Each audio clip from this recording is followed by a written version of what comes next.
Assalamualaikum warahmatullahi wabarakatuh. Bismillahirrahmanirrahim. Azzana bil imani bihi wa as'adana bitabai afdoli rasuli.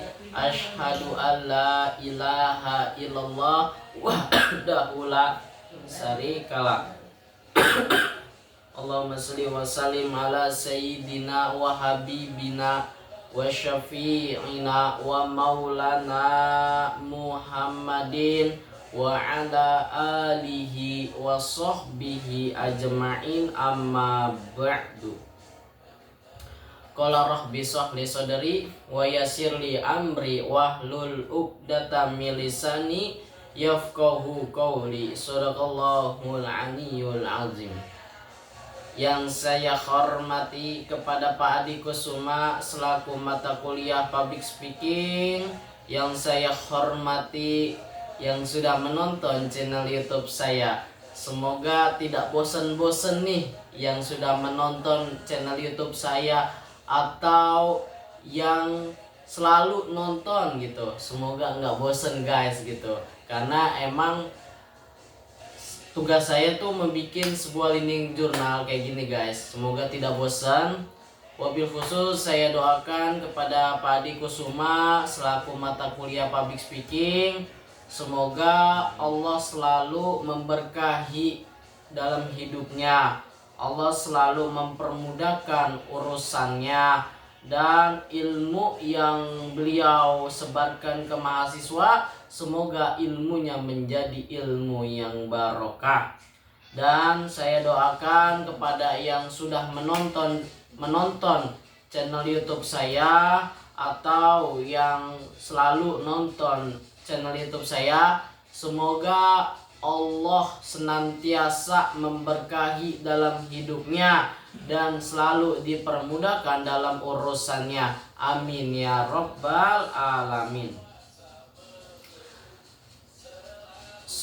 Puja puji syukur kehadirat Allah yang selalu memberkah, yang selalu mengasihkan rezeki kepada kita beribu-ribu macam nikmat, yang diantaranya nikmat iman, nikmat sehat walafiat, dan nikmat-nikmat yang tidak bisa terhitung oleh logika kita atau tangan kita atau kalkulator di dunia ini.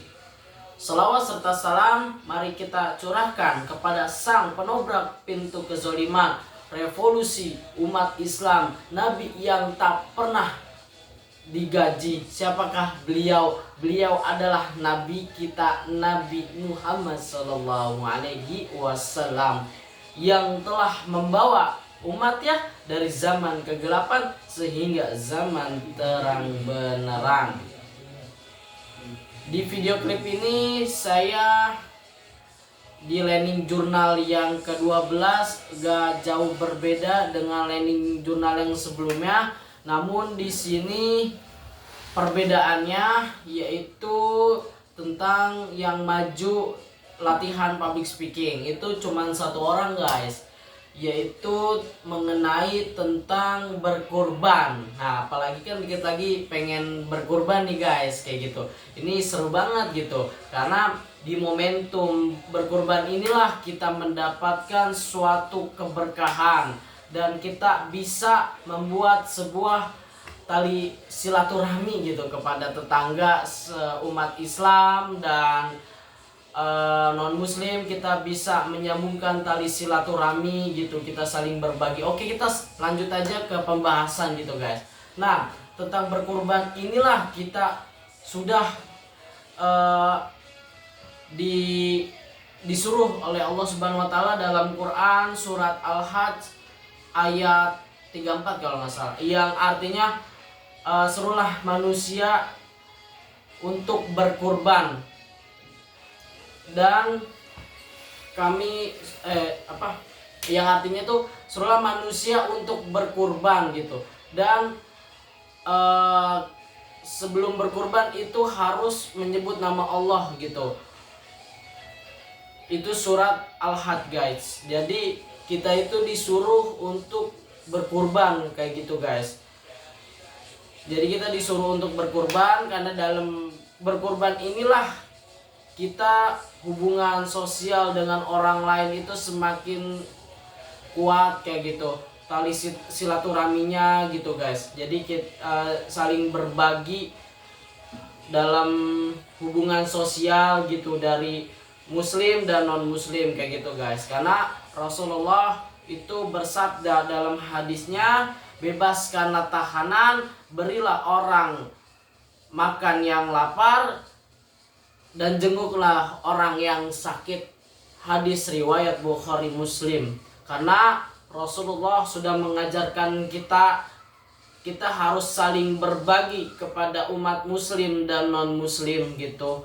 Kita di dalam hubungan sosial inilah memperkuat tali silaturahmi ke persaudaraan umat muslim dan tali silaturahmi ke non muslim, karena kita disuruh oleh Rasulullah untuk berbagi kepada sesama manusia kayak gitu guys. Dan Allah sudah menyuruh kita untuk berkurban gitu. Dan itulah latihan public speaking, dan itulah judulnya kayak gitu guys. Jadi kita langsung ke presentasinya gitu guys. Jadi presentasinya itu mengenai tema judulnya yaitu tentang ceramah gitu guys. Jadi ceramah itu orang yang menyampaikan isi-isi nilai-nilai agama Islam ke masyarakat gitu. Jadi seorang dai gitu guys itu harus mengetahui menyesuaikan secara kepribadian masyarakat ini butuhnya apa kayak gitu guys. Jadi pembahasannya itu harus bisa menyesuaikan apa yang masyarakat butuhkan gitu guys. Misalkan kayak momentum ini sekarang pengen mendekati kurban gitu guys. Jadi pembahasan itu mengenai tentang berkurban kayak gitu guys. Jadi harus bisa menyesuaikan pembahasan dengan masyarakat gitu guys.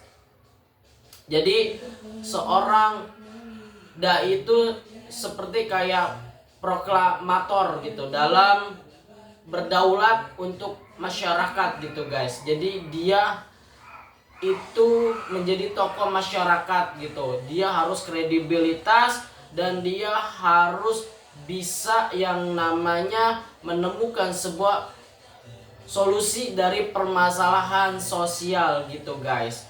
Jadi seorang dai atau tokoh masyarakat atau bisa disebut dengan ustadz, kiai atau gus atau syekh gitu, dia harus bisa menuntun masyarakatnya kayak gitu guys.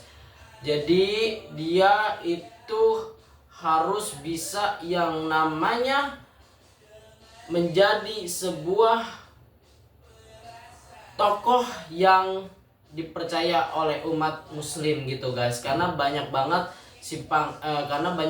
yang tokoh umat Islam itu atau dai itu yang tidak kredibilitas guys kayak gitu, yang sangat amat mencari sebuah keuangan dari agamanya itu.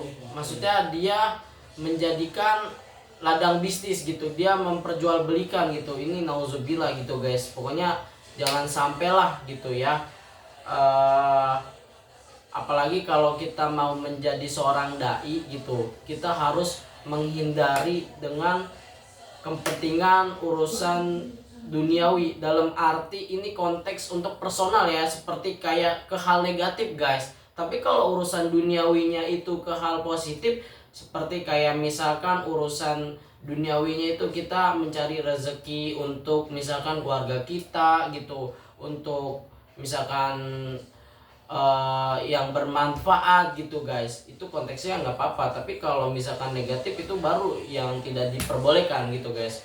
Oke, itu aja kurang lebihnya, dan mohon maaf apabila ada kata-kata yang salah, tutur kata yang salah, karena kesalahan itu datangnya dari saya, kebenaran itu datangnya dari Allah. Burung Iran, burung cendrawasih. Cukup sekian dan terima kasih. Assalamualaikum warahmatullahi wabarakatuh.